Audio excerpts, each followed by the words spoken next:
सरकार का इंटेंशन तो अच्छा था कि भाई चलो डोमेस्टिक प्रोड्यूसर है वो उनकी कैपेसिटी बढ़े, अपना प्रोडक्शन बढ़ाए और मेक इन इंडिया आत्मनिर्भर का एक वो जो मिशन है वो फुलफिल हो जाए। रोजगारी पे क्या इफेक्ट होता है? कितनी नौकरियां चली जाती है? ये स्पेशलिटी यान और अच्छी क्वालिटी का यान अगर यहाँ नहीं आता तो आप समझो कि रोजगारी तो लाखों की संख्या में कम होने वाली थी। इंडस्ट्री से बात हुई है, जो मशीन उत्पादक है तो चैम्बर में आए थे, हमने कहा कि हम तो सरकार से विनती करेंगे कि आपको 15-20% सब्सिडी दे, क्योंकि आप सस्टेनेबल जो ग्लोबली रेट है उस हिसाब से आप बाहर के रेट से इंडिया वाले को, सूरत वाले को माल दो।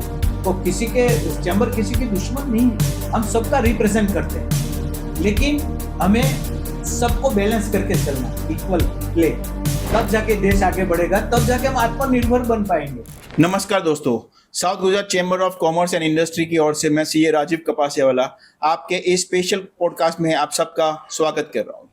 आज हम बात करने वाले हैं एक ऐसे टॉपिक पे जिसने समग्र टेक्सटाइल इंडस्ट्री में भूचाल ला दिया था। हाँ जी, हम बात करेंगे क्यूसीओ बीआईएस द्वारा लगने वाला एक डायरेक्टिव था, और आज हम बात करेंगे QCO on polyester yarn, it's raw material and weaving machinery के लिए। ये एक ऐसी नीति थी, सरकार का एक ऐसा डायरेक्टिव था जिसने पूरी इंडस्ट्री को रोक सा लिया था। It has empower to disturb the entire textile supply chain. ये एक नीति नहीं थी, एक ऐसा कदम था जिसने पूरी एंटायर टेक्सटाइल चेन, फाइबर से लेके फैब्रिक से लेके गारमेंट, और गारमेंट से लेके एक्सपोर्ट तक पूरे हर एक स्टेज पे असर करने वाला था। आज हम बात करेंगे इस बीआईएस के ऊपर। हमारे साथ दो ऐसे दिग्गज हैं जो इंडस्ट्री लीडर भी है, इंडस्ट्री एनालिस्ट भी है एंड खुद इंडस्ट्रियलिस्ट भी है। We have with us Shri Ashok Jirawala ji, जो फोगवा के प्रेसिडेंट है, व्यूअर्स एसोसिएशन है जिसको हम फोगवा के नाम से जानते हैं, और एसजीसीसीआई के वाइस प्रेसिडेंट भी है। We have with us also Ashish Gujarati, जो अगेन चैम्बर के पास प्रेसिडेंट है, फोगवा के एक्टिव मेंबर रह चुके हैं और इंडस्ट्रियलिस्ट भी है। ये दो दिग्गज ऐसे हैं जिन्होंने क्यूसीओ रिमूवल के लिए चैम्बर के माध्यम से और कई और लोगों को जोड़ के काफी मेहनत की है, रिप्रेजेंटेटिव किया है। So we are fortunate to have such people जिन्होंने इस लड़ाई में, इस मुहिम में एक्टिव रोल किया है। We welcome both of you sir. हम बात करेंगे क्यूसीओ के ऊपर, सीधी बात करेंगे, ब्लंट बात करेंगे, विदाउट एनी शुगर कोटिंग।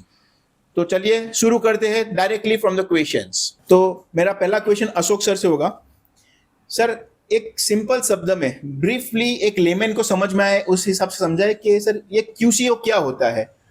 ये क्यूसीओ है जो क्वालिटी कंट्रोल ऑर्डर है, जो भारत सरकार ने इसको लागू किया था।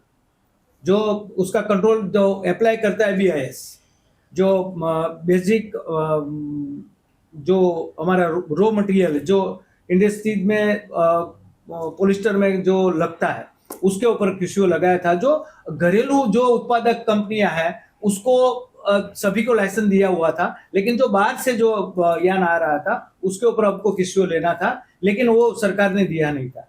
तो ये स्टैंडर्ड इंडियन गवर्नमेंट ने लगाया हुआ था। तो ब्यूरो स्टैंडर्ड बीआईएस मतलब ब्यूरो ऑफ इंडस्ट्री स्टैंडर्ड जो अप्लाई करता है बीआईएस, मतलब भारत सरकार करती है। इसीलिए जो क्यूसीओ लगाया था कि घरेलू इंडस्ट्रीज को बढ़ावा मिले, लेकिन बात यहाँ से अटकती नहीं। ये क्यूसीओ की वजह से पूरी इंडस्ट्रीज को काफी सदमा लगा, क्योंकि जो बाहर से डबल ए ग्रेड यान जो आ रहा था वो रोक लग गई। इसकी वजह से पूरी इंडस्ट्री में एक समझो कि एक दिक्कत आ गई कि पूरी इंडस्ट्री रुक सी गई, क्योंकि जो इंडस्ट्री अभी मॉडर्नाइजेशन टेक्नोलॉजी अपग्रेड में चल रही थी उसको डबल ए ग्रेड यान चाहिए। तो ये क्यूसीओ की वजह से बाहर से जो यान आ रहा था वो बंद हो गया। करीबन यहाँ जो यान आ रहा था वो कम से कम 1,20,000 टन जो हमारे जो उत्पादक है उसकी कमी को पूरा नहीं कर पा रहे थे, जो हमें बाहर से मंगाना था। और जो अच्छी जो लूम्स है, मतलब जो मॉडर्नाइजेशन टेक्नोलॉजी, जो हाई स्पीड लूम्स है जो 1200 के ऊपर स्पीड में चलती है, उसमें डबल ए ग्रेड यान चाहिए। और उसको कहने का मतलब कि जो स्पीड में जो चल रही है उसमें ये घरेलू जो इंडस्ट्री जो उत्पादक कंपनियां हैं वो सर्वाइव नहीं कर पा रही थी, मतलब वो टेक्नोलॉजी उसके पास नहीं थी जो डबल यान बना सके। इसीलिए ये क्यूसीओ की वजह से पूरी इंडस्ट्रीज को काफी सदमा हुआ था और इसके लिए हमें आगे बढ़ना था। इसलिए क्यूसीओ का मतलब यही हुआ कि क्वालिटी कंट्रोल ऑर्डर जो सरकार ने लगाया था और बीआईएस जो उसके ऊपर सरकार अप्लाई कर रही थी। तो कहने का मतलब कि क्यूसीओ की वजह से ये पूरा इंडस्ट्रीज को काफी नुकसान हो रहा था। ये पूरा मामला यही है कि जो क्यूसीओ का फुल फॉर्म मतलब यही है कि घरेलू इंडस्ट्रीज को बढ़ावा देना, लेकिन घरेलू इंडस्ट्रीज में वो स्ट्रेंथ और लॉन्गेशन, इवननेस, ये सब जो ज्ञान में चाहिए वो नहीं मिल रही थी। इसलिए स्पीड जो क्वालिटी हमारी मशीनें हैं उसमें ये काफी ज्यादा दिक्कत थी क्योंकि ब्रेकेज आ रहा था। तो ये हमें लड़ाई लड़नी पड़ी कि क्यूसीओ क्यों नहीं चाहिए। तो ये क्यूसीओ का मतलब है। राइट। तो आपका जो कहने का मतलब था कि गवर्नमेंट ने क्वालिटी कंट्रोल मतलब स्टैंडर्ड्स को एस्टैब्लिश किए हैं, बट जो डोमेस्टिक इंडस्ट्रीज है वो स्टैंडर्ड की कैपेसिटी अभी तक उन्होंने बिल्टअप ही नहीं किया है, इसलिए सप्लाई चेन में रोक लग सकती थी। बाहर से यान आ नहीं सकता तो हम लोग यहाँ पे उत्पादन नहीं कर सकते थे, इसलिए ज्यादा इश्यू था, इसलिए आपने ये पूरी मुहिम को अंजाम दिया है। मेरा दूसरा सवाल आशीष जी से होगा। सर, ये समझ में आता है अशोक भाई की बात से कि quality control order is an directive to provide an incentive to protection to the domestic industry। जो हमारे honourable prime minister Narendra Modi का जो सपना है आत्मनिर्भर भारत का, वो भी ऐसे ऑर्डर्स के तहत साकार हो सकता है। तो अगर कोई ऑर्डर डोमेस्टिक इंडस्ट्री को सपोर्ट कर रहा है तो ऐसे ऑर्डर्स का हम लोग क्यों अपोज कर रहे हैं? First of all thank you for having me. सबसे पहले तो ये जो क्यूसीओ का ऑर्डर उन्होंने जो लगाया वो रॉ मटेरियल पे लगाया, और अपना टेक्सटाइल का जो फिनिश गुड्स है वो है अपना फैब्रिक और गारमेंट और फैब्रिक को छोड़ दिया। अब रॉ मटेरियल पे लगाया तो उसमें रॉ मटेरियल में MEG PTA आता है, फिर पॉलिएस्टर में POY है, पॉलिएस्टर में FDY है, IDY यान है, और विस्कोस में स्टेपल फाइबर जो MMF में आते हैं सब लोग। अब ये लगाने से क्या हुआ कि जैसे अशोक भाई ने बताया कि हमारे यहाँ जो पिछले जब टॉप स्कीम शुरू हुई तो पिछले 20-25 साल में हाई स्पीड वेविंग मशीन की इंस्टॉलेशन बहुत बढ़ गई, उसमें साथ साथ हाई स्पीड निटिंग मशीन की इंस्टॉलेशन भी बहुत बढ़ गई। अब ये सबके लिए हमें AA ग्रेड यान चाहिए, और जैसे ही QCO लग गया तो ये जो है वो एक नॉन टैरिफ बैरियर की तरह एक्ट होने लगा। मतलब हमें अगर किसी का माल रोकना है तो या तो एंटी डंपिंग ड्यूटी है, एंटी सब्सिडी है, या ये है नॉन टैरिफ बैरियर। तो ये नॉन टैरिफ बैरियर की तरह एक्ट होने लगा। अब QCO लगने से पहले अगर आप MEG PTA दोनों मिला के जो आता है मेल्ट का जो है प्रीमियम, जो इंडिया की फिर 2 ही कंपनी है, एक बड़ी कंपनी है वो 90% सप्लाई करती है, वो पहले प्रीमियम लेती थी $30 पर मेट्रिक टन। अब QCO लगने के बाद उन्होंने प्रीमियम लेना शुरू कर दिया, $70 से लेके $120 पर मेट्रिक टन।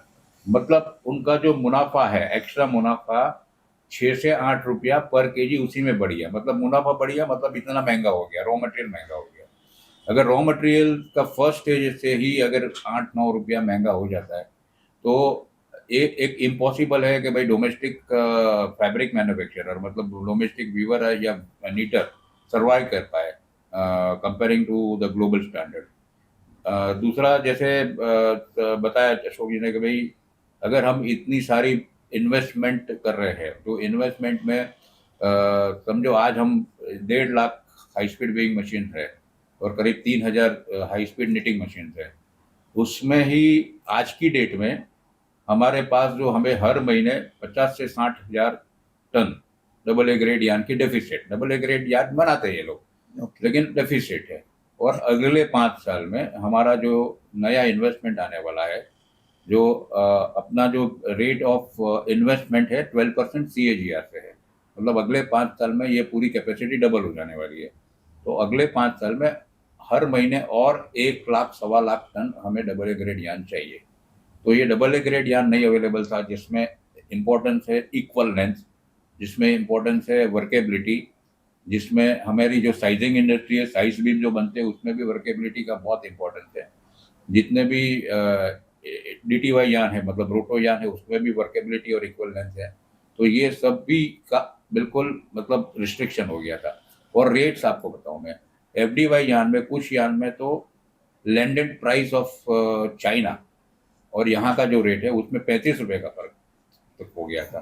तो इतना ज़्यादा फर्क कोई बयान नहीं पड़े। तो इसीलिए QCO के खिलाफ, मतलब QCO ऑर्डर इम्प्लीमेंट होने से पहले ही हमारी मुहिम स्टार्ट हो गई थी।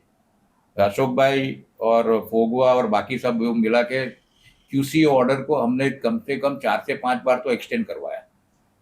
उसके बाद फाइनली अक्टूबर 23 में लगा और 2 साल तक इम्प्लीमेंट रहा। मतलब फाइनली अभी 12 नवंबर वो रिकॉल किया है। ओके, सो आप, जैसे मैं समझ सकता हूँ, आप यू मीन टू से कि QCO के लिए टाइमिंग गलत था, इंडस्ट्री का प्रिपेयर्डनेस नहीं था, इसीलिए QCO का ये सब जगह से अपना इसको एजिटेट किया गया।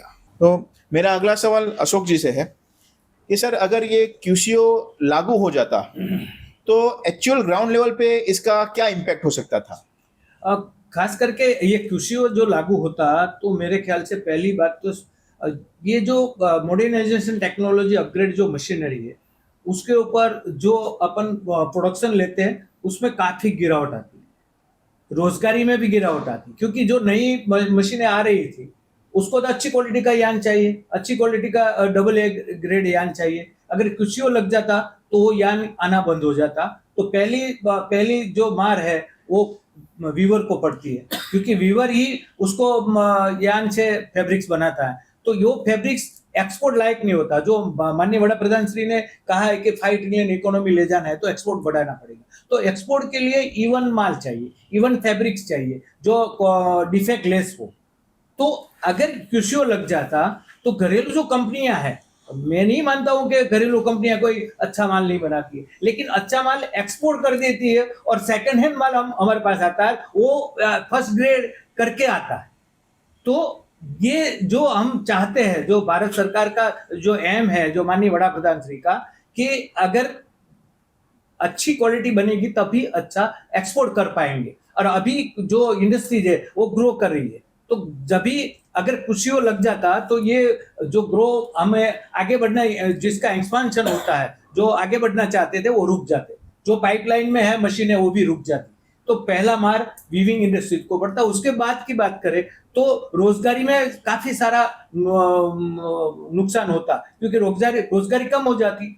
जो आज आप हम कहना चाहेंगे कि पूरे देश में सबसे ज्यादा रोजगारी कौन आज देता है, तो फार्मर के बाद टेक्सटाइल ही देता है। तो आज हम एंटायर चेन, पूरी चेन को हम गिनती करें ना, तो मैं ये मानता हूं कि कम से कम 18 से 20 करोड़ लोगों को इस देश में टेक्सटाइल रोजगारी देता है। तो सबसे बड़ी बात है। दूसरी बात कि इसमें महिलाएं भी काम करती है, क्योंकि आज सूरत की बात करूं तो 2 लाख घरों में महिलाएं अपना भरण पोषण एक फैब्रिक्स की वजह से, टिक्का टिक्की ताक के एक सब उसका वर्क, हैंड वर्क करके वो 2 लाख घर में महिलाएं काम करती है और 15 से 35 हजार रुपये तक का उसको मुनाफा मिलता है। तो कभी मंदी में भी अपना घर वो महिला भी चला सकती है, वो काम ये टेक्सटाइल करता है। तो कहने का मतलब हर जगह पे ये नुकसान होने वाला था। और इसीलिए southern Gujarat chamber of commerce और पूरी इंडस्ट्री, पूरे देश की इंडस्ट्री हमारे साथ जुड़ी, तब जाके हम QCO को लागू नहीं करने देना और सरकार को हमारी विनती करना कि अगर MSME को बचाना है, इंडस्ट्रीज को बचाना, रोजगारी को बचाना है, तो QCO को हटाना पड़ेगा। अगर QCO लग जाता तो ये सब जो पैरामीटर हमको मैंने बताया कि इतना खामियाजा इस देश की इंडस्ट्रीज को, रोजगारी को, महिलाओं को, सबको ये नुकसान भुगतने का मौका हो सकता था, मतलब मैं इसके ऊपर असर पड़ सकता था। तो QCO नहीं लगा, इसके लिए मैं ये मानता हूं कि सरकार का ये अहम कदम है जो QCO नहीं लगा है। अगर लग जाता तो इंडस्ट्री की रफ्तार रुक जाती, रोजगारी रुक जाती, एक्सपोर्ट रुक जाता, बहुत सारे जो इस टेक्सटाइल के साथ जुड़े उस सब में पूरा खामियाजा भुगतना पड़ सकता था। चलो सर, आपसे बात करते हुए ये अच्छी जानकारी मिली कि after farming textile is the single largest sector which is providing a largest employment to men and women in the country. So it is an quite amazing fact कि such a large number of employment is generated. और खास करके हम लोग south Gujarat में बैठे हैं जहाँ पे we are hub of textile industry. So इतने सारे लोग टेक्सटाइल से जुड़े हुए हैं. सर आपसे बात करके ये फैक्ट जानने को मिली आज. सर ये I would like to also ask Ashok sir के ये QCO जो मशीन विविंग मशीन पे लग रहा था तो उसका क्या इम्पैक्ट होता है sir? QCO was also on machinery, उसका क्या इम्पैक्ट होता है सर इंडस्ट्री पे? जो मशीनरी की बात कर रहे हैं तो ये BIS स्टैंडर्ड जो सरकार लगाने वाली, मतलब सरकार ने तय कर लिया था कि हमें लगा दिया है. मतलब मैं अगले 6 महीनों में वो BIS स्टैंडर्ड मशीनरी के ऊपर लगाने वाली थी. जो दूसरी किसी भी मशीनरी को बाहर से बनती है उसके ऊपर उसको लाइसेंस नहीं मिल रहा था. और घरेलू इंडस्ट्री जैसे कि यान पे था वैसे ही मशीनरी पे था. तो अगर ये भी BIS अगर नहीं हटता तो काफी सारा एक्सपांड रुक जाता. आज समझो कि मैं ये मानता हूँ अगले 5 साल में 45,000 करोड़ से ज्यादा एक्सपांड होने वाला था, क्योंकि इंडस्ट्री इतना ज्यादा ग्रो कर रही थी. और इंडस्ट्री में आज हम घरेलू उत्पादन की बात करें तो आज हम 600 की स्पीड नहीं बना पाए. आज 1200 की स्पीड पर मशीन मिल रहा है. जो फॉरेन से आ रहा है, जर्मनी से, जापान से आ रहा है, चाइना से आ रहा है. ओनली फॉर चाइना नहीं है, सब जर्मनी और जापान से भी मशीनें आती. तो कहने का मतलब कि ये अगर मशीनरी पे BIS लग जाता तो वही हालत होती जो यान पे हुई है. क्योंकि अच्छी क्वालिटी का मशीन नहीं आए, अच्छी क्वालिटी का यान नहीं मिले तो अच्छी क्वालिटी बनने वाली नहीं है. अच्छी मशीनरी नहीं रहेगी तो हम वो अच्छा कपड़ा भी नहीं बना पाएंगे और एक्सपोर्ट भी नहीं कर पाएंगे. क्योंकि आज हमें ग्लोबली किसी से कॉम्पीट करना है, चाइना से हमें आगे बढ़ना है या तो चाइना से हमें वो मुकाबला करना है, तो हमें वो मशीनरी चाहिए जो टेक्नोलॉजी अपग्रेड हो, हाई स्पीड हो, लेंथ हो और इवननेस जो कपड़ा निकले ऐसा मशीन चाहिए. और उसमें भी स्पीड हो तो सस्टेनेबल हो जाता है, कपड़ा भी सस्ता बनता है, अच्छा बनता है और रोजगारी भी. कहने का मतलब जो मेन पावर, आज मेन पावर का प्रॉब्लम है, मेन पावर कम है तो मेन पावर भी कम लगेगा. क्योंकि आज मेन पावर 20% तो इंडस्ट्रीज में फिलहाल वर्कर नहीं है जो हम उसको बेयर कर रहे हैं. तो सबसे बड़ी बात है कि अगर टेक्नोलॉजी अपग्रेड BIS लग जाता और मशीनरी पर BIS लगता था तो अच्छी क्वालिटी का मशीन नहीं आता, अच्छी क्वालिटी नहीं बन पाती. चाहे टेक्सटाइल इंडस्ट्री हो, चाहे प्रोसेसिंग हो, चाहे मीटिंग हो, चाहे सब में. क्योंकि टेक्नोलॉजी अपग्रेड अभी घरेलू इंडस्ट्री नहीं बना पाती है. उसके लिए बहुत सारी मेहनत करनी पड़ती है. आज कोई मशीन नहीं बनानी हो तो R&D में 10-15 साल लगता है और करोड़ों रुपया खर्च होता है. और घरेलू इंडस्ट्री अभी उसमें से बाहर नहीं आ रही. एक बात हम मान सकते हैं कि हम टेक्सचराइज में नंबर 1 है और टेक्सचराइज हमारा एक्सपोर्ट हो रहा है, उसमें हम मान सकते हैं. लेकिन रेपियर की बात करें तो हम स्पीड नहीं बना पा रहे, एयरजेट की बात करें तो हम बना ही नहीं पा रहे, वाटर जेट की बात करें तो हम असेंबल करके अपना लेबल लगा के बेच रहे. तो ऐसे तो इंडस्ट्री चलेगी नहीं. आज हमारे घर में कुछ नहीं बनता है तो हमें बाहर से मंगाना पड़ता है और उसमें हमें कोई शर्म नहीं होनी चाहिए. इसलिए हमने सरकार के रिक्वेस्ट की कि अगर इंडस्ट्रीज को आगे बढ़ाना है, इंडस्ट्री उसको हमारे ग्लोबली आगे बढ़ाना है तो ग्लोबली मशीनरी भी ऐसी ही चाहिए, टेक्नोलॉजी अपग्रेड. तो हमने सरकार को विनती की कि अगर जब तक घरेलू इंडस्ट्रीज वो स्पीड का मशीन नहीं बना रही है, वो क्वालिटी का मशीन नहीं बना रही है, वो कमेंटमेंट नहीं कर पा रही है, क्योंकि आज जो हमें मशीनरी चाहिए उसका क्वांटिटी भी हमारे पास नहीं है, वो टेक्नोलॉजी भी हमारे पास नहीं है, वो CNC मशीन भी हमारे पास नहीं है. तो जब तक हम तैयार नहीं होते, आत्मनिर्भर नहीं बनते, तब तक हमें बाहर से मशीन आने देना चाहिए. इसलिए हमने BIS को हटवाने का सरकार से विनती किया और इसलिए सरकार ने ये ऐतिहासिक कदम उठाया. हमें 2 खुशी मिली है कि उड़ने को आकाश दे दिया है और दौड़ने को रनवे दे दिया है. तो सरकार का तो हम आभारी है कि टेक्सटाइल इंडस्ट्रीज को बहुत सारा कुछ दिया है. तो सरकार हमें करना है. ऐसा नहीं है कि हम ये सोचे कि हमें क्या मिला है, लेकिन हम ये सोचे कि हमने क्या दिया है. तो हमें सरकार को अभी देना पड़ेगा, इस देश को देना पड़ेगा कि हमें एक्सपोर्ट बढ़ा के, हमारी ब्रांड बना के, फिर सरकार को ऐसा लगना चाहिए कि नहीं, हमने जो कदम उठाया इंडस्ट्रीज के लिए वो वाजिब है. सर ये जो क्यूसीओ रिमूवल की जो खुशी है हम लोग अशोक भाई की बात से सेंस कर सकते हैं, we could definitely sense that. Ashish ji ये बताइए कि जो क्यूसीओ रिमूवल है, जो क्यूसीओ के खिलाफ ये मुहिम छिड़ी गई थी, उसमें एसजीसीसीआई का क्या रोल रहा है, कहाँ कहाँ पे रिप्रेजेंटेशन हुआ है, थोड़ा विस्तार से हम लोग को बताइए कि आपने ये फाइट कैसे लड़ी। देखिए दोनों क्यूसीओ मतलब जो मशीन पे और यान का रॉ मटेरियल में सबसे ज़्यादा इफेक्ट सूरत को हो रहा था, साउथ गुजरात को हो रहा था। तो सबसे मतलब लीडिंग रोल जो है वो एसजीसीसीआई को ही प्ले करना था वेरी फर्स्ट डे से। हाँ, हमारे साथ जो नेशनल ऑर्गेनाइजेशन है जैसे सिटी है, साइमा है, फिर एसआरटीपीसी है, बाकी जो क्लस्टर्स है तिरुपुर है, भिवंडी है, इवन भीलवाड़ा है, वो सब जुड़ गए थे।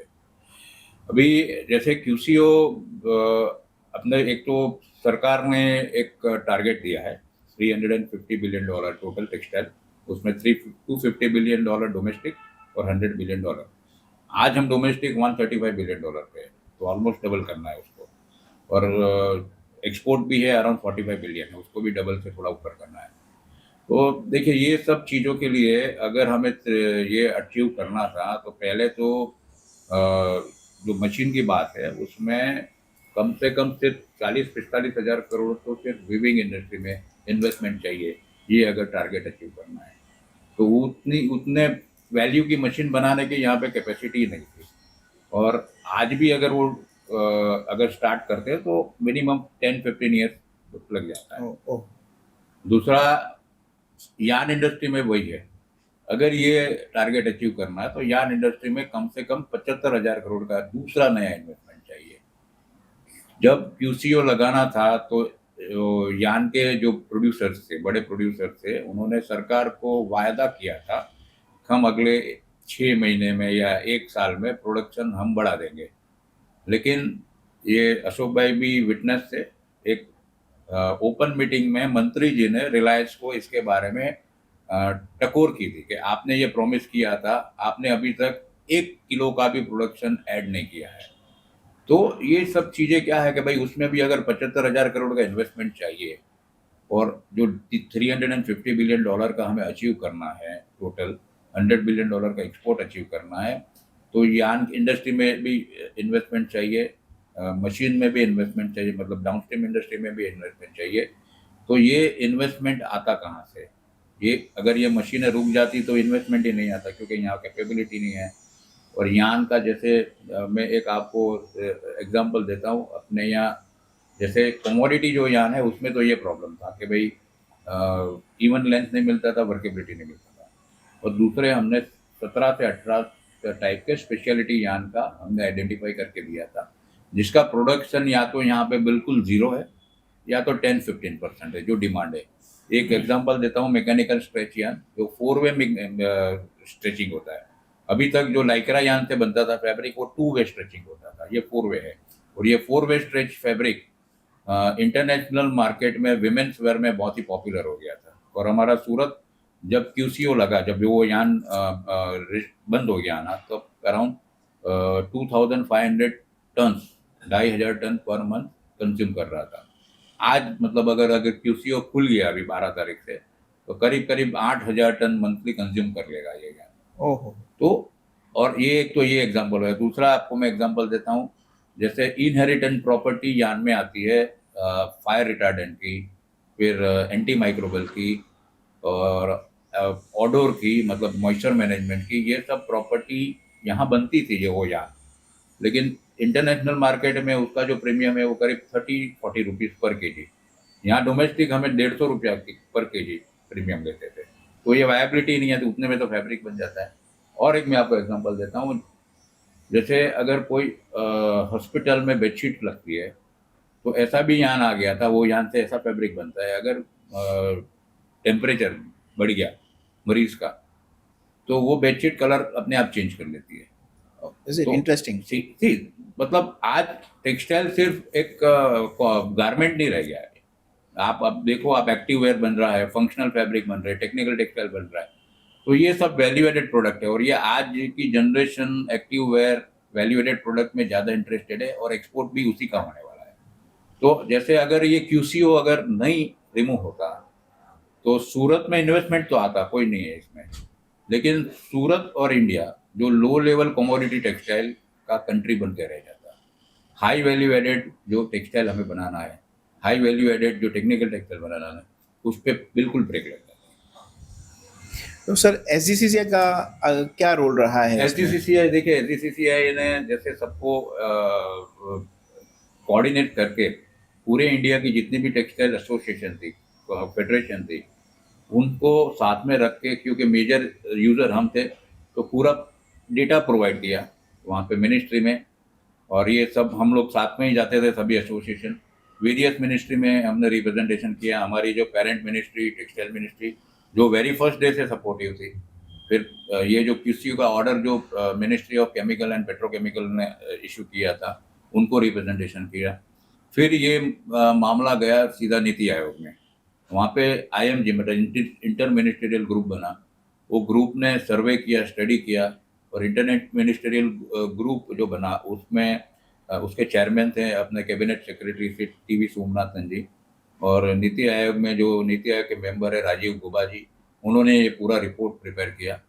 तो ये सभी जब भी उनको डेटा चाहिए, जब भी उनको फीडबैक चाहिए, जब भी उनको हम लोग, तो ये सब जो स्पेशलिटी यहाँ से बनने वाले फैब्रिक के सैंपल भी लेके गए हैं, उनको ये सब एक्सप्लेन किया है कि ये यहाँ पे अपना एक्सपोर्ट रुक जाएगा।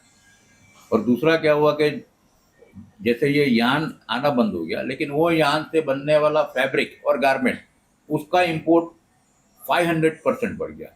ये सब डेटा हमने प्रेजेंट किया एसजीसीसीआई ने, सब सिटी साइमा सब वगैरह से मिलकर। तो एसजीसीसीआई का जो मेजर रोल था वो सबको साथ में कोऑर्डिनेट करके वहाँ पे गवर्नमेंट में सही प्लेटफॉर्म पे सही डेटा और सही रिप्रेजेंटेशन का वो एक बहुत बड़ा रोल है एसजीसीसीआई। So there will be lot of submissions, there will be lot of deliberations, meetings, आपका हाँ, दिल्ली yes, सब जगह पे जाना भी बार बार रहा हमने होगा। करीब जो 60 रिप्रेजेंटेशन दी है, 60।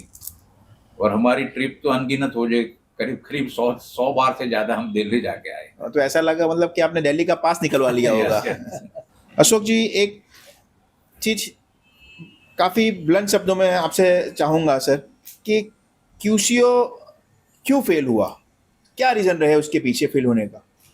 वैसे फेल होने का यही रीजन है क्योंकि घरेलू इंडस्ट्री जो चैलेंज है वो चैलेंज को सरवाइव नहीं कर पाई।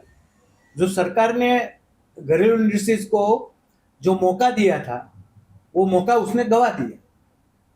उसको ये लगा कि सरकार हमारी बात मान जाएगी, सरकार डीप में नहीं जाएगी और सरकार अनदेखा कर लेगी, लेकिन सरकार ने ऐसा नहीं किया। सरकार ने MSME को बसाया कि आप बड़े लोगों, आपको चैलेंज दिया है कि ये आप सर्वाइव करके दो। जो यान कम पड़ रहा है, जो प्रोडक्शन आप बढ़ा नहीं रहे हो, टेक्नोलॉजी अपग्रेड मशीनरी नहीं ला रहे हो, उसका जो चैलेंज सरकार ने हर बड़ी कंपनी को दिया हुआ, लेकिन उन लोगों ने अनदेखा किया कि हमारी चलेगी क्योंकि हम ही बॉस है। तो ये अनदेखी की वजह से ये क्यूसीओ में ये लोग अपना मनमानी नहीं कर पाए और सरकार ने सही डिसीजन लिया। सरकार ने MSME को जिंदा रखा है। सरकार को पता था अगर ये क्यूसीओ लग गया तो लाखों रोजगारी जाएगी। ये छोटी बात नहीं है, सरकार बहुत डीप में गई है और सरकार ने अहम कदम उसके बाद ही उठाया कि हमें MSME को बसाना है। आज रोजगार की बड़ी समस्या है, तो हमें रोजगार कौन प्रोवाइड करता है? तो टेक्सटाइल उद्योग करता है। और घरेलू इंडस्ट्रीज को जो चैलेंज दिया हुआ था कि आप अपनी क्वालिटी सुधारो, जो इवननेस हो, जो ब्रेकेज कम हो, अच्छी क्वालिटी बने।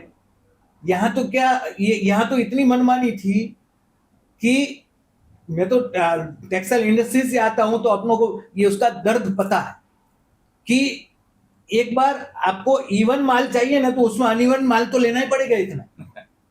तो ये इंडस्ट्रीज का ये जो तंदुरुस्ती होती है उसमें भी आप ब्लैकमेल करोगे। आपको पूरा पैसा इवन का पैसा देते हैं, उसमें आप मतलब में जो अनइवन पैकेजिंग है, जो छोटे छोटे गोले हैं वो भी आप उसमें डाल देते थे और उसको ये बलजबरी से कहते थे कि आपको ये अगर ये लेना है तो ये लेना पड़ेगा।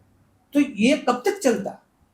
अब इंडस्ट्री जाग उठी है, सरकार ने भी अपनी आंखें खोल दी है कि अगर इतनी सारी रोजगारी देने वाला उद्योग है उसको हमें बचाना चाहिए, तब जाके ये जो घरेलू इंडस्ट्रीज है उसको, आज तो आप ये नहीं मानेंगे राजू जी कि चाइना से भी 5 रुपया सस्ता मदरयान मिलना चालू हो गया। सबको पता चल गया कि हमें दौड़ में, अब रेस में चलना है तो हम घोड़े की रेस में गधा नहीं चला सकते, हमें घोड़ा ही लगाना पड़ेगा। तो आज सबको पता चल गया। रिलायंस भी बड़ी बड़ी कंपनियां, मैं तो नाम नहीं लेना चाहता था फिर भी बोल दिया, सब लोग अपने ठिकाने पे आ गए हैं। और मेरे ख्याल से यही तंदुरुस्ती को होनी चाहिए कि सस्टेनेबल यान हो, अच्छा यान मिले, अपनी इंडस्ट्री बचे, अपना भारत देश मजबूत हो, और हम अपनी क्वालिटी क्यों अच्छी नहीं बना रहे। तो अभी सरकार का एक ही इशारे पे पूरी इंडस्ट्री, जो घरेलू यान बनाने वाली कंपनियां थी, वो सबको पता चल गया है कि हमें अपने आप को सुधारना है और हमें ग्लोबली कॉम्पीट करना पड़ेगा, क्योंकि आज ग्लोबली मार्केट चलता है। यहाँ कोई सस्ता माल मिलेगा तो लोग यहाँ लेने आएंगे, बाहर का माल सस्ता मिलेगा वो वहां लेने जाएंगे। तो हमें ग्लोबली मार्केट में कंपैरिजन इक्वल रहना है तो अच्छा क्वालिटी यान बनाना पड़ेगा, और कपड़े वालों को अच्छा कपड़ा बनाना पड़ेगा, तब जाके मार्केट सर्वाइव होगा। तो आज सबको कहने का मतलब है कि राजू जी, अभी ये आंख पे पट्टा बांध के हम बिजनेस नहीं कर सकते, हमें आंखें खुली रखना है। हमें हवा में उड़ना है तो हमें पैर मजबूत करनी चाहिए, हमारी पैर है वो उड़ने चाहिए, मतलब में वो कमजोर नहीं होने चाहिए। इसीलिए ये सभी को पता चल चुका है कि अभी सरकार ये कोई बात सुनने वाली नहीं है। रोजगारी, एमएसएमई को ध्यान में रख के जो भी अहम कदम उठाने वो सरकार उठाने वाली है। हमें सुधरना पड़ेगा, हमें बदलना पड़ेगा, हमें कुछ नया करना पड़ेगा कि हम अपनी इंडस्ट्रीज को, जिसको जो हमको रोजगारी देता है, आज कोई हम किससे खरीदते हैं तो हम तो क्या है कि हम क्लाइंट है, तो हमें क्लाइंट को जिंदा रखना है, एमएसएमई को जिंदा रखना है, तो सबको इसका ध्यान रखना पड़ेगा, ये मेरा मानना है। मैं ऐड करना चाहता हूँ, जैसे सरकार का इंटेंशन तो अच्छा था कि भाई चलो डोमेस्टिक प्रोड्यूसर्स है वो उनकी कैपेसिटी बढ़े, अपना प्रोडक्शन बढ़ाए और मेक इन इंडिया आत्मनिर्भर का एक वो जो मिशन है वो फुलफिल हो जाए। लेकिन जैसे अशोक जी ने बताया, कंपनियों, यहाँ की जो लोकल कंपनीज है वो दे हैव टेकन और ग्रांटेड, कितने टेकन इज ग्रांटेड। आज ग्लोबल इकोनॉमी में और ओपन इकोनॉमी में मोनोपोलिस्ट जैसी सिचुएशन क्रिएट हो गई थी जो लंबा नहीं चलता है। आज वेरी फर्स्ट डे से हमें बड़ी कंपनी ये बताया गया कि हम लोग जितने भी स्पेशलिटी यान है हम बनाएंगे। अब उनको उसमें कोई इंटरेस्ट नहीं है, क्योंकि वो वॉल्यूम कम होता है। कमोडिटी यान में वॉल्यूम ज़्यादा होता तो वही यान बनाते रहते हैं। आज आप मानोगे नहीं, पूरे चाइना में हर साल 40,000 पेटेंट फाइल होते हैं ओनली इन टेक्सटाइल। इंडिया से 400 भी नहीं होते। तो टेक्सटाइल जो है वो ऑलवेज इनोवेशन में चलता है। आज आप एक ही चीज़ बना के बैठ जाओगे, जैसे हम फैब्रिक भी एक ही बना के बैठ जाएंगे तो नहीं चल रहे वाला है। तो इसी तरह से उनको यान में भी R&D और इनोवेशन चाहिए, फैब्रिक में भी चाहिए R&D एंड इनोवेशन, गारमेंट में भी चाहिए। जो QCO आने से ये सब स्टॉप हो गया, तो इसीलिए QCO एंटायरली फेल हो गया। So if you try to analyse, हम लोग अगर इसका पूरा चितार करेंगे, एनालिस करेंगे, तो QCO के आफ्टर इफेक्ट्स भी बहुत है। So not only economic aspect but it has social aspect also. जैसे मशीन आना कम हो गई तो उसके सामने रोजगारी भी बहुत कम हो सकती थी। तो अशोक जी, आशीष जी, मैं ये पूछना चाहूँगा कि रोजगारी पे क्या इफेक्ट होता, कितनी नौकरियां चली जाती, कितने यूनिट्स बंद हो सकते थे? What could be social impact of this QCO? First of all तो सबसे बड़ा इफेक्ट तो जो टेक्नोलॉजी अपग्रेड, मशीनरी जो आ रही थी, जो नए एक्सपांड होने वाले थे, मतलब हो रहे थे, वो सीधा सीधा बंद हो जाते। वो लोग क्यों मशीनरी लाएंगे जो उसको इवन माल, इवन क्वालिटी, स्पेशलिटी यान अगर नहीं मिल रहा है तो वो लोग यहाँ क्यों डालेंगे? वो तो सीधा इंपोर्ट कर लेंगे, वो तो बैठा ही है। तो ये जो बात है, जो कहने का मतलब है कि अगर ये स्पेशलिटी यान और अच्छी क्वालिटी का यान अगर यहाँ नहीं आता तो आप समझो कि रोजगारी तो लाखों की संख्या में कम होने वाली थी। क्योंकि आखिरकार ये ओनली सूरत नहीं है, सूरत का सूरत 65 है, लेकिन 45 तो आगे भी लोग हैं जो टेक्सटाइल से जुड़े हैं, पूरे देश की बात करूँ ना तो ये कोई छोटी इंडस्ट्री नहीं है, बहुत बड़ी इंडस्ट्री है, क्योंकि इतनी बड़ी रोजगारी यही देता है। आज समझो कि एक फार्म, फाइबर, फैशन पूरी चेन है।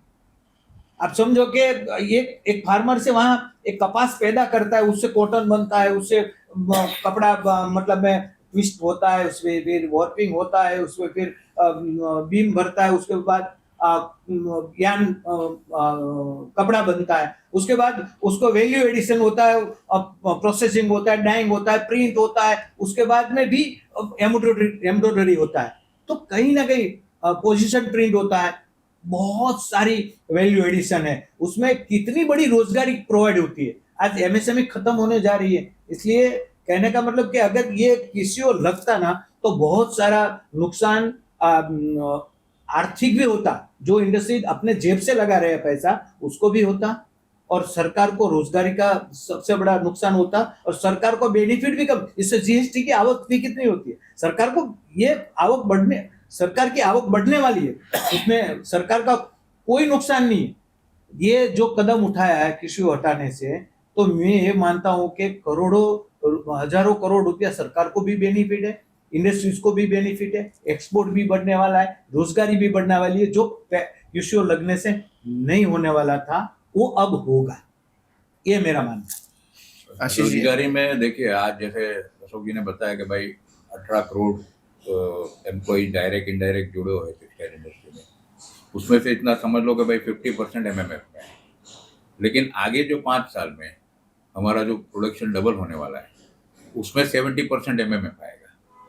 तो 18 करोड़ का 50% 9 करोड़, और दूसरा समझो 18 करोड़ का 70%, तो वो दूसरा समझो कि भाई 14 करोड़। तो क्या होता समझो, आज अगर अच्छा यान नहीं मिलता है ना, तो ये जो नई रोजगारी जो क्रिएट होने वाले थे वो बिल्कुल उस पर ब्रेक लग जाते। ऐसा नहीं बिल्कुल बंद हो जाती, लेकिन ब्रेक लग जाती, और इतनी रोजगारी हम क्रिएट नहीं कर पाते। दूसरा, जैसे अगर ये सब नहीं आता है तो सीधा डायरेक्ट गारमेंट आएगा। आज अगर आपको एक एग्जांपल मैं देता हूँ कि अगर MEG/PTA जो हमारा बेसिक रॉ मटेरियल मेल्ट है, उसकी इंडेक्स वैल्यू अगर 100 है, तो उसमें से जो फाइनल अपने यहाँ सूरत की साड़ी, जो एम्ब्रॉयडरी साड़ी है, जो रिटेल में 350 रुपये में बिकती है, तो ये उसकी इंडेक्स वैल्यू बन जाती है 1400। अच्छा। और उसी दौरान सरकार को रिफंड देने के बाद जीएसटी की इनकम होती है 65। ओके। तो और लेकिन इम्पोर्टेंट ये है, 65 इंडेक्स वैल्यू जीएसटी मिलता है, लेकिन ये 14 गुना वैल्यू एडिशन करने में बहुत सारे रोजगारी की इन्वॉल्वमेंट है। अगर वही चीज डायरेक्ट अगर आप गारमेंट आ जाता है, तो ये जो इन बिटवीन जो प्रोसेस में वैल्यू एडिशन में जो एम्प्लॉयमेंट है, वो बिल्कुल जैसे स्टेगनेंट हो जाती है। तो बहुत बड़ा इम्पैक्ट आता। अगर ये QC और रिकॉल नहीं होता तो एम्प्लॉयमेंट पे बहुत बड़ा इम्पैक्ट आने वाला। सर, अगेन QCS के लिए सरकार की क्या तैयारी थी? कौन इसके सर्टिफिकेशन करता, कौन इसके स्टैंडर्ड्स डेवलप करता, इसकी रजिस्ट्रेशन की प्रक्रिया क्या थी, और क्या यह पर्याप्त मात्रा में इसके इंफ्रास्ट्रक्चर और इसके डायरेक्टिव्स गवर्नमेंट के पास अवेलेबल थे? इंडस्ट्री क्या इसको अप्लाई कर सकती थी? ये जो BIS या QCO लगने वाला था, BIS का ISI मार्क जैसे बाकी सब प्रोडक्ट्स में होता है, तो वैसे यान के लिए, मशीनरी के लिए इंडस्ट्रियलिस्ट को या एंटरप्रेन्योर्स को इजीली अवेल थी सही सारी चीजें? देखिए, सरकार ने QCO के स्टैंडर्ड बनाने के लिए एक TXD-31 कमेटी बनाई थी। अब अनफॉर्चुनेटली शुरू में वो कमेटी में मतलब 65% स्टेक सूरत से कोई एक रिप्रेजेंटेटिव भी नहीं था। तो वहाँ पे रिप्रेजेंटेशन करा के, जैसे southern Gujarat chamber of commerce है, फोगवा है, वॉट मीटर एसोसिएशन है, उस कमेटी के मेंबर्स के तौर पे एंटर हुए। उसमें भी जब ये पॉलिएस्टर का जो स्टैंडर्ड बन रहा था, आपको मैं एग्जांपल दूँ तो डेनियर में वेरिएशन 3.6% अलाउड। मतलब ये अगर ये इतना वेरिएशन, मतलब coefficient of variation CV allow करते हैं, तो डायबल फैब्रिक ही नहीं बनेगा। ओके। अब ये क्या था कि हड़बड़ी में सब करना था और हड़बड़ी में करवाना था बड़ी कंपनियों को। तो ये कमेटी बनी थी, उसमें हर तरह के एक्सपर्ट्स थे, हर एसोसिएशन के भी थे, यूजर भी थे, मैन्युफैक्चरर भी थे। और क्यूसीओ का जो अपना पॉलिएस्टर का जो ऑर्डर है और एमईजीपीटी का है, वो मिनिस्ट्री ऑफ केमिकल पेट्रोकेमिकल में आता है, विस्कोस मिनिस्ट्री ऑफ टेक्सटाइल में आता है, नाइलॉन मिनिस्ट्री ऑफ टेक्सटाइल में आता है। तो विस्कोस और पीओआई पॉलिएस्टर वाला सब पूरा क्यूसीओ ऑर्डर उन्होंने इम्प्लीमेंट कर दिया था। मतलब उसका ऑर्डर रिलीज करने के बाद उसका इम्प्लीमेंटेशन भी आए, मतलब बीआईएस के पास जाना है कंपनियों को लाइसेंस लेने के लिए। अब आज वो भी दिक्कत आ गई। जितने भी एमएसएमई यार्न मैन्युफैक्चरर थे, स्पिनर्स थे, उनके पास ऐसा पूरा इंफ्रास्ट्रक्चर नहीं था। उनको एक लैब टेस्टिंग लैब खड़ी करनी पड़ती है, इन हाउस बहुत सारा बड़ा इंफ्रास्ट्रक्चर चाहिए, वो भी प्रिपेयर्डनेस नहीं थी। तो वो भी अपने एसजीसीआई को कंप्लेन आती थी कि भाई एक जहाँ पे अगर कोई गवर्नमेंट ऑथोराइज्ड लैब हो, उसमें हमारा जो टेस्टिंग रिपोर्ट है वो वैलिड किया जाए। तो ये सब चीज़ें बहुत शुरू में तो ऐसा था कि अगर समझो आप, जो हमें ही बाद में नुकसान हुआ, अगर कोई सी ग्रेड या बी ग्रेड का यान प्रोड्यूस करते हैं तो वो यान कंज्यूम ही नहीं करने का, उसको जला देने का। अच्छा। तो हमने उसको अपोज किया, क्योंकि आज समझ लो हर इंडस्ट्री के लिए अलग अलग एप्लीकेशन है। जैसे आप मंडप डेकोरेशन है, उसके लिए बी ग्रेड का ही यान चाहिए। जरी कवरिंग के लिए चाहिए तो उसके लिए बी ग्रेड सी ग्रेड का ही यान चाहिए। तो ये बहुत सारी दिक्कतें थी। उसमें भी हमने बोला कि नहीं, ये यूजेबल होना चाहिए, इसको जला दोगे तो अल्टीमेटली उसकी जो कॉस्ट है वो एंड यूजर पे ही आएगी और ये लोग भी नुकसान में जाएंगे, स्पिनर्स भी। वो तो हमारी ग्रेसफुलनेस थी, उनको ही इसमें से बचाया, लेकिन उन्होंने जो अपना वॉलंटियरली उनको भी सीवी जो कोफिशिएंट ऑफ वेरिएशन कम करने चाहिए थे, जो इंटरनेशनल स्टैंडर्ड में जो 3.6 इसमें है, वहाँ इंटरनेशनल स्टैंडर्ड में 1% है। तो ये एक पूरी प्रक्रिया थी लाइसेंसिंग की। लाइसेंस फिर यहाँ सभी लोकल स्पिनर्स को, लोकल यान मैन्युफैक्चरर को मिल गया था, लेकिन उन्होंने लाइसेंस जो ओवरसीज मैन्युफैक्चर है उसमें इंडोनेशिया है, चाइना है, वो कोई भी कंपनी को उन्होंने इश्यू नहीं किया था। तो यहाँ नॉन ट्रायल बैरियर में यान रुक गया। सो सर, जो स्टैंडर्ड थे इटसेल्फ इज अ सब स्टैंडर्ड थे। हाँ, इटसेल्फ बहुत सब इसमें स्टैंडर्ड। हमने यान इंडस्ट्रीज को हमने बचाया। जो सी ग्रेड यान था उसको जलाना चाहिए, लेकिन उसमें हम फंस गए, क्योंकि यान वाले तो बच गए, क्योंकि यान वाले ने फिर वो सी ग्रेड यान हमको देना चालू कर दिया, जबरदस्ती देना चालू कर दिया। तो ये सब जो हुआ ना, तो ये ऐसे नहीं हुआ। इन लोगों ने अपना खुद का लैब होना चाहिए। इतनी बड़ी कंपनी में लैब होना चाहिए कि कौन सा कितना ग्रेड का यान है, ए ग्रेड है, बी ग्रेड है, सी ग्रेड है। लेकिन यहाँ तो क्या है, अपनी मनमानी है कि आप कोई भी यान लो, उसमें सी ग्रेड भी आएगा, बी ग्रेड भी आएगा। अब अभी मैं बाहर से जो यान इंपोर्ट मंगाता हूँ, तो उसका एक जो पैकिंग देखो, 505 किलो का गोला है तो 400 गोला पूरा 400 पैकिंग देख लो, एक सरीखा इवन है, उसमें एक मीटर भी उधर उधर नहीं है पूरा। अगर मैंने कोई बीम निकाला है और 400 गोले का मेरा बीम है, वो बीम पूरा हो जाएगा तब मेरा 100 ग्राम माल बचेगा, 10 ग्राम माल बचेगा। और आज मैं जो घरेलू इंडस्ट्रीज है उसका यान यूज करता हूं, तो कम से कम 150 से 200 ग्राम माल मेरा बिगड़ जाएगा। तो आप देख लो कितना डिफरेंस होता है। और ये पूरा साल में अगर ये हम वेस्टेज गिने ना, तो लाखों रुपया में होता है। तो ये किसी ने देखा नहीं कि ये जो लूम्स इंडस्ट्रीज है, जो वीविंग इंडस्ट्रीज है, वो कितना सर्वाइव कर पाएगी। आखिरकार 2% 3% मार्जिन में काम होता है। किसी को 5% चाहिए, 50% चाहिए, तो ऐसा थोड़ा हो सकता है। तो कहने का मतलब ये है कि आज जो हुआ देर से ही, लेकिन जो हुआ अच्छा हुआ। आज इंडस्ट्रीज को पता चल चुका है कि हम इवननेस माल देंगे। आज भी वो मार्का, जो बीएस का मार्क लगना चाहिए, वो आज भी नहीं लग रहा है।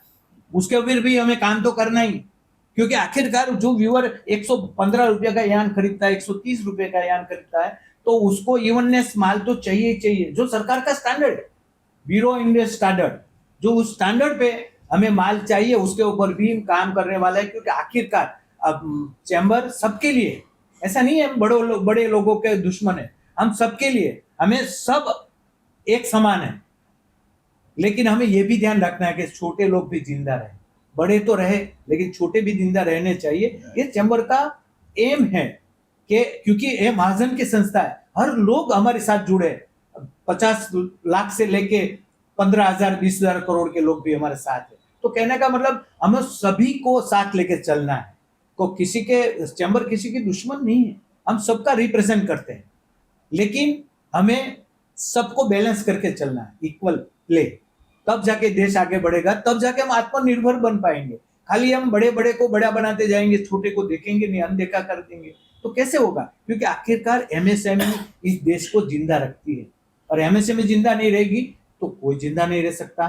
तो आज एमएसएमई हमारी रीढ़ की हड्डी है, तो उसको हमें जिंदा रखना चाहिए, क्योंकि आखिरकार सबसे बड़ी रोजगारी एमएसएमई देता है। और एक महाजन के नाते हमें सबका ध्यान रखना है और सबको हमें कहना है ये तुम्हारी गलती है, आप सुधारो और मुख्य धारा में बहो, यही हमारा एम है। Thank you. और एक बात मैं ऐड करना चाहता हूँ, फॉरेन कंट्रीज में वहाँ पे कोई वेइंग स्केल ही नहीं है। मतलब अगर एक गोला आया है 9 लाख मीटर का, वो 9 लाख मीटर पूरा आएगा। तो जैसे अशोक जी ने बताया कि भाई डोमेस्टिक यान लेते हैं तो 100 से 150 ग्राम का वेस्टेज है, इम्पोर्टेड यान लेते तो 10 ग्राम 15 ग्राम बस। So बहुत बड़ा we have to, our industry have to go a long way in matching with the foreign standards. Standard. Yeah.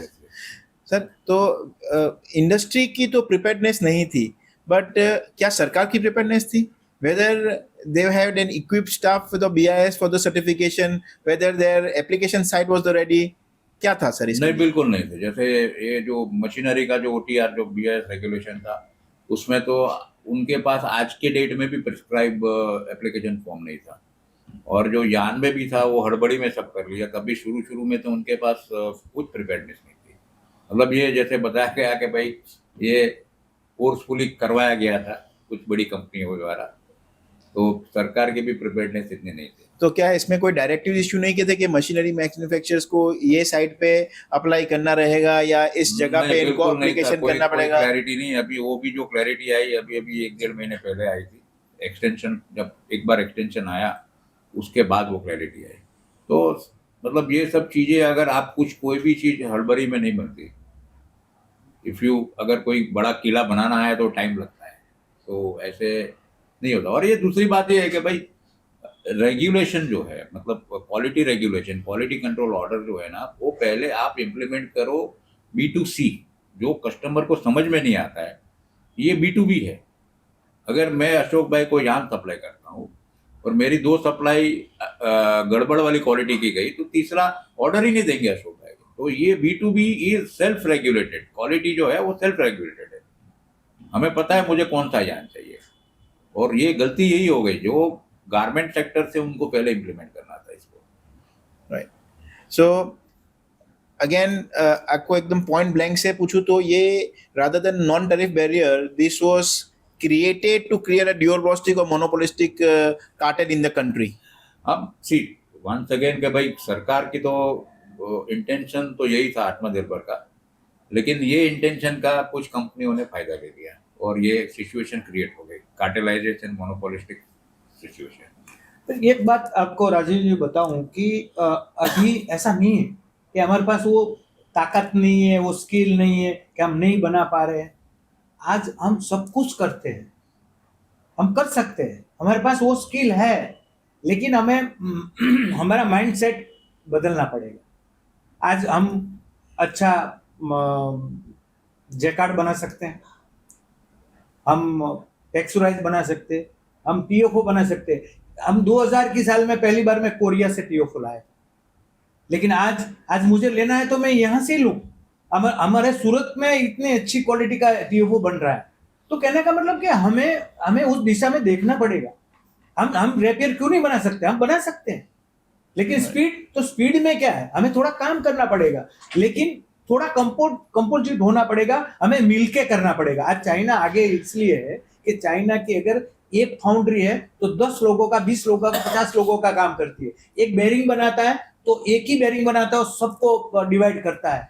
उसकी दीवार बनाता है मशीन की, तो एक ही बनाता है लेकिन सबको दीवार प्रोवाइड करता है। तो कहना मतलब कि हमें कोई भी एक जीआईडीसी डेवलप करनी हो, कोई पार्क डेवलप करना हो, तो उसमें सभी मशीनरी वाले उसमें होने चाहिए, सभी फाउंड्री उसी में होनी चाहिए, सभी उसके इक्विपमेंट है जो लगने वाले हैं वही सबको उसमें डालना चाहिए, तब जाके कंपोजिट एक यूनिट मतलब में हम सस्टेनेबल बना पाएंगे। क्योंकि एक मशीन बनाने वाला अपना खुद का फाउंड्री नहीं डाल सकता, एक मशीन बनाने वाला अपना बेरिंग का फैक्ट्री नहीं डाल सकता, एक मशीन बनाने वाला अपना कोई दूसरी जो कंपोनेंट है वो नहीं बना सकता। वो कौन बना सकता है कि पर्टिकुलर एक एजेंसी जो नियुक्त की गई है। और चाइना में हर जगह पे सबको एक डेवलप करने के लिए एरिया दिया गया है कि यहाँ अब खाली साइकिल ही बनेगी, यहाँ दीवार ही बनेगी, यहाँ ये बनेगा,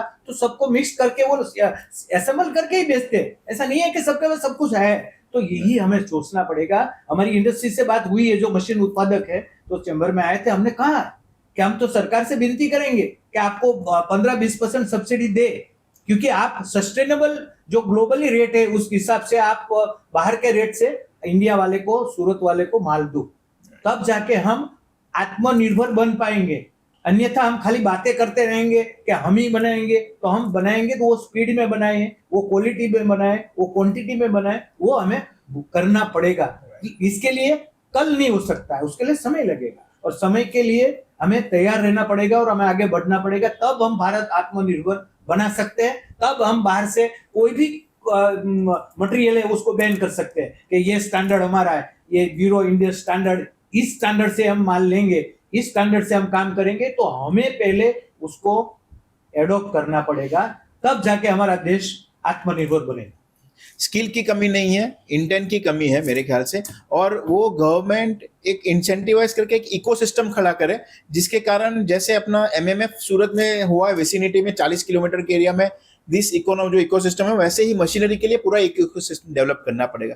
जैसे आप टेक्सचराइजिंग का एग्जांपल दे रहे हो, ट्विस्टिंग का दे रहे हो, सिमिलर के जहाँ पे हम लोग पहले इंपोर्ट करते थे, अभी we are net exporters of this machines. वही सेम मॉडल जो आपने बोलते हैं, कई जगह पे बोलता हूँ कि मोरबी का जो मॉडल है, सिरामिक है, पहले जो टाइल्स वगैरह हम लोग चाइना से इंपोर्ट करते थे, नाउ अब हम लोग यहाँ पे ऐसी मशीन्स लेके आए हैं एंड ऐसी tiles manufacture we are exporting to China, and even China can not beat the costing, world में हम लोग एक्सपोर्ट कर रहे हैं, तो वो कोई अपनी कॉस्टिंग नहीं बिक कर सकता है सर। तो वो एक इकोसिस्टम डेवलप करना पड़ेगा। सो नाउ क्यूसीओ आपके रिप्रेजेंटेशन, एसजीसीएस वगैरह ने रिप्रेजेंटेशन किया, क्यूसीओ रिमूवल का ऑर्डर आ गया, बट आप व्यूअर्स को बताइए, मतलब ये जो क्यूसीओ रिमूवल है वो ब्लैंकेट रिमूवल हो गया है या it is an conditional removal? यान पे जो है, मतलब यान और उसके जो रॉ मटेरियल है, जो एमईजी पीटीए से लेके पीओवाई, एफडीवाई और विस्कोस स्टेपल फाइबर, उस पे it is order is been recent, मतलब इट इज टू रिकॉल, तो ब्लैंकेट अभी ये रिमूव हो गया है। तो यान पे अभी तो कोई, मतलब जब नया कोई ऑर्डर करेंगे तब बात अलग है, लेकिन it takes a long process. So now it is a blanket removal of QCO from all yarn and इसका raw material। सर मशीनरी पे भी जो क्यूसी है वो ब्लैंकेट रिमूवल हो गया है या it is unconditional removal? Unconditional है, ये अनिश्चित काल के लिए अभी उसको रोक लगी हुई है। तो ये नहीं समझना चाहिए कि हमें इससे बिंदास होना चाहिए।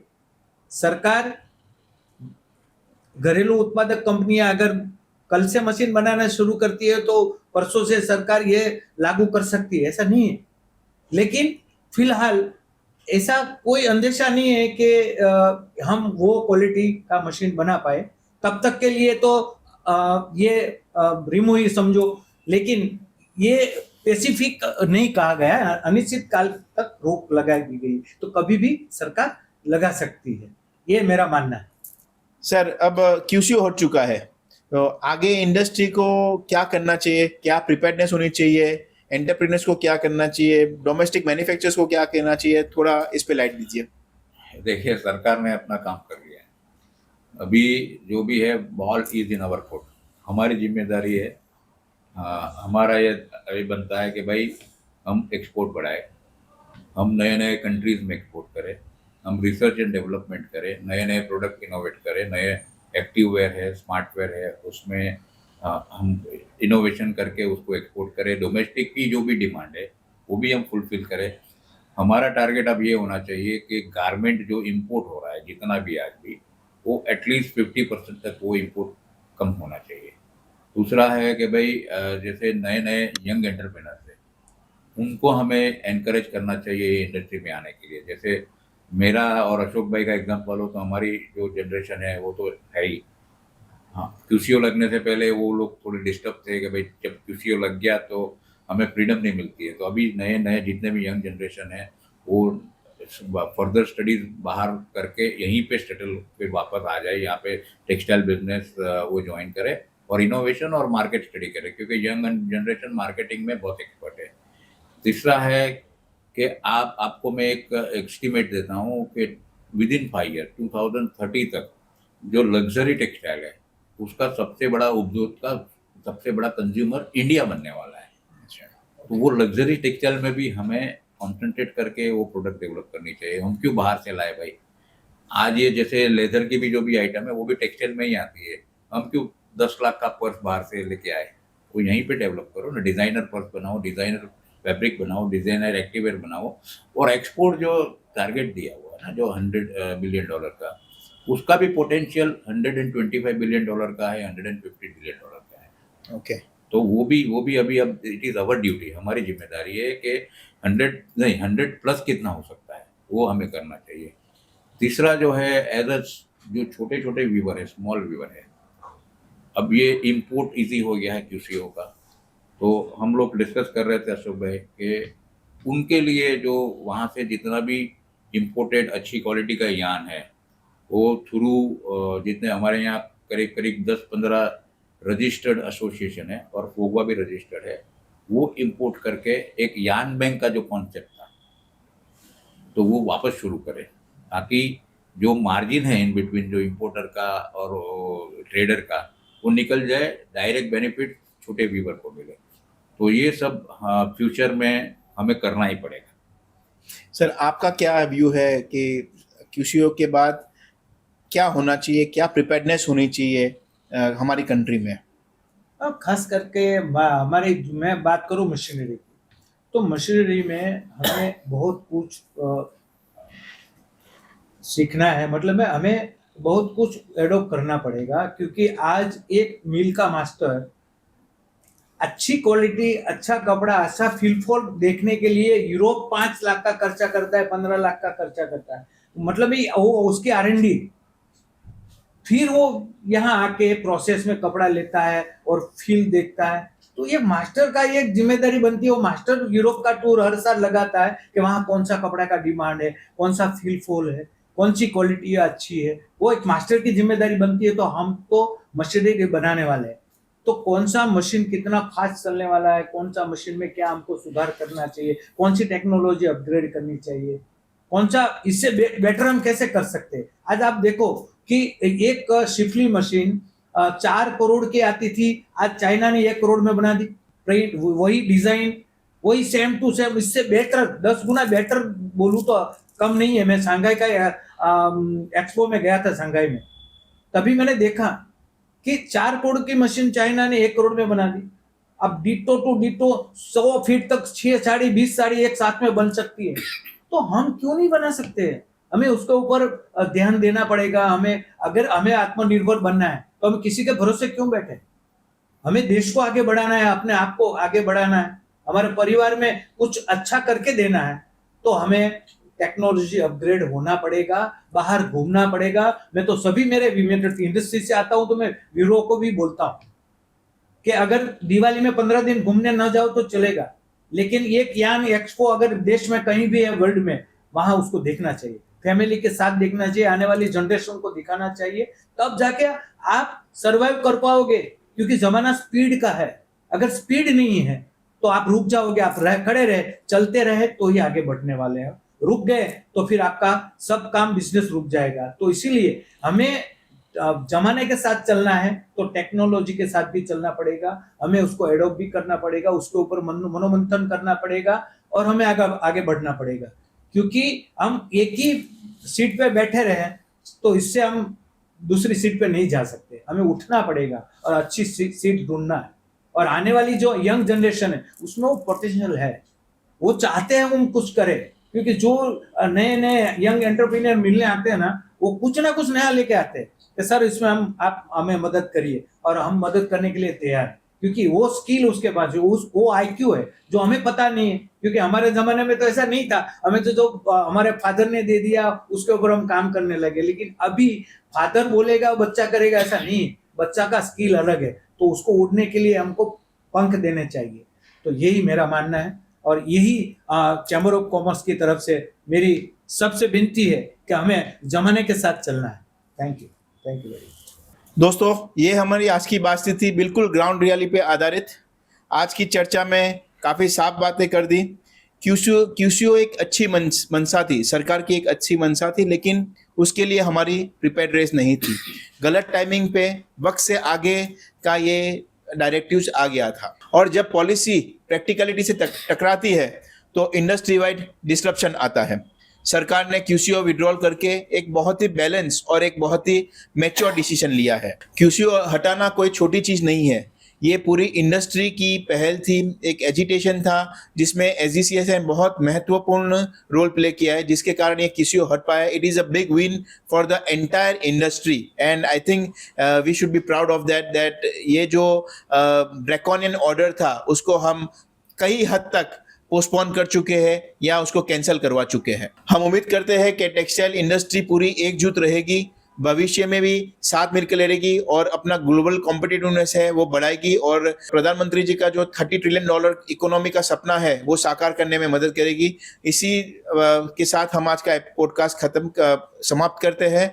हमारे गेस्ट आशीष जी और अशोक जी को thank you very much. Thank you for watching viewers, thank you for listening. जय हिंद, जय भारत, जय जय गरवी गुजरात।